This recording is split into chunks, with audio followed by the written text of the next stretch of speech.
Hey friends, welcome back. So maybe a small addition to the last video where we learned best practice to use parameters to referencing your sources. Now, there are actually two things you can do now when you send the file to someone else.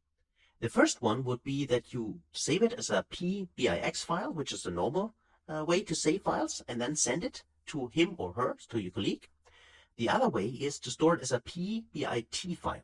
So if you heard of it, great. If not, let me just quickly show you what it does.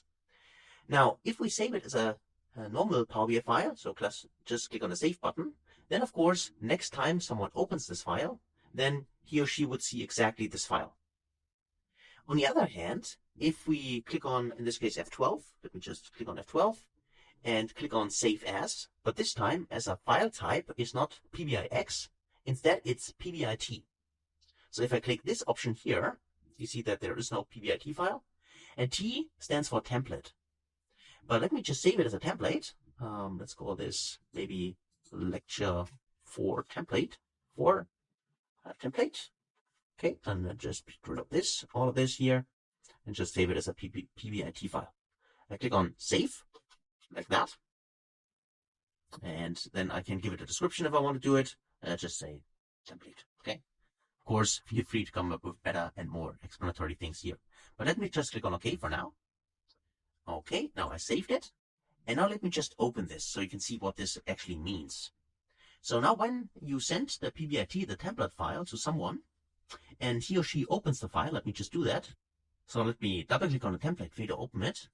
I click on the template. And I just wait. Here the data gets loaded. And now we can see a different behavior. Because for the template, you can see here, there is no preview of the data. We don't see the report. We just have to now first enter the location path.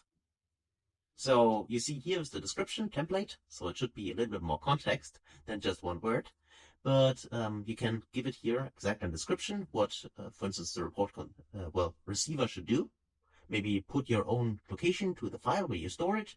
And then you can just paste in the file path. In this case, for me, it's just this one here. And of course, I need to get rid of the quotes in here. Let me just go in here and here. I still have the quotes inside. Get rid of that. And now let's click on Load.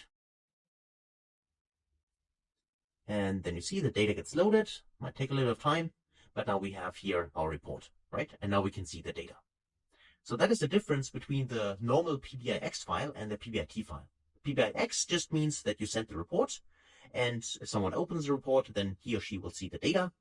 But of course, then as soon as the data gets refreshed, then of course you need to modify the file paths, the location. And if you send it as a PBIT file, then of course, before you see anything inside the file, you first need to, in this case, because we set up this parameter, first need to modify the specific file path. And then, only then, if the data is there, you can see the data. Okay? So that's it for that. So little addition to the last video. I think that's also quite helpful. And if you have not used the files, the PBIT files or file, maybe this is an option for you. Okay? So thanks a lot for your attention and hopefully see you in the next video. Until then, best guys.